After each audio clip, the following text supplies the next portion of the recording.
Et lors du voyage chamanique en lui-même, tu dis que tu as des informations. Oui. Peux-tu nous parler de comment viennent ces informations? Lorsque je fais le voyage, donc je me mets dans un état modifié de conscience, donc souvent je suis allongé, mais je peux aussi être debout, je peux être en train de jouer du tambour, voilà. Il y a cet état qui apparaît.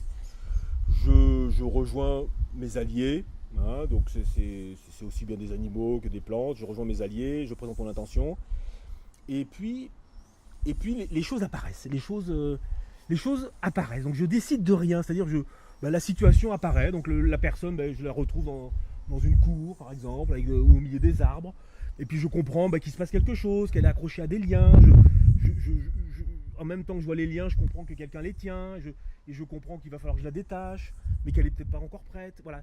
Les infos viennent en même temps que l'action. Il n'y a pas de préméditation, il n'y a pas de je vais faire ci, je vais faire ça. Je décide de rien du tout. Les choses apparaissent à ce moment-là. Un peu comme quand,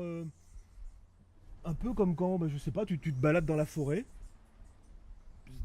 Tu ne présages de rien, tu te promènes dans la forêt et puis un arbre apparaît, tu le regardes et tu comprends que ce mouvement c'est un oiseau et puis après tu entends un bruit par terre, tu vois que c'est autre chose. Mais à aucun moment tu t'es dit près de l'arbre je vais trouver ça, je vais faire ci. Non, ça vient comme ça. Donc c'est des infos qui viennent comme ça.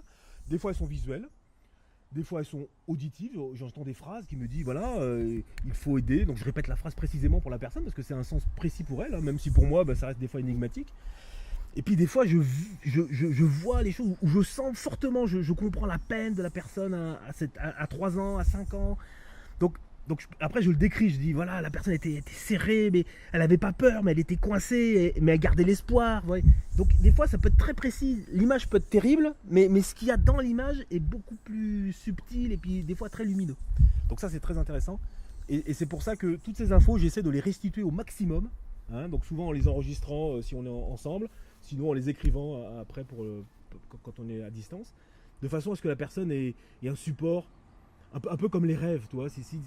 Voilà, le rêve, tu t'en rappelles, mais il s'en va très vite. Mais si tu l'as noté, au moins après tu peux revenir sur, et tu sais que c'est vrai, tu sais que quand tu as vu cet ours, il t'a souri l'ours. Et c'est plus une idée, tu l'as noté, tu sais que et tu peux te raccrocher à ça et ça revient fortement. Voilà, et donc ça c'est fort. Et ces informations, donc elles me viennent pendant le voyage. Et quand je fais les soins avec les gens, je les mets en condition pour qu'eux aussi fassent un voyage. Et eux aussi, ils vivent des choses. Donc souvent, on voit les mêmes animaux, on croise des animaux.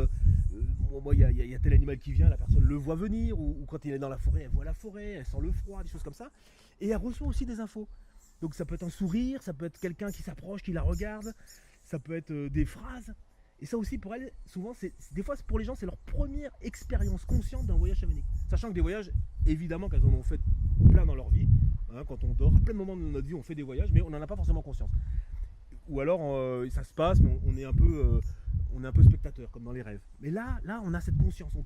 On est là et on peut agir.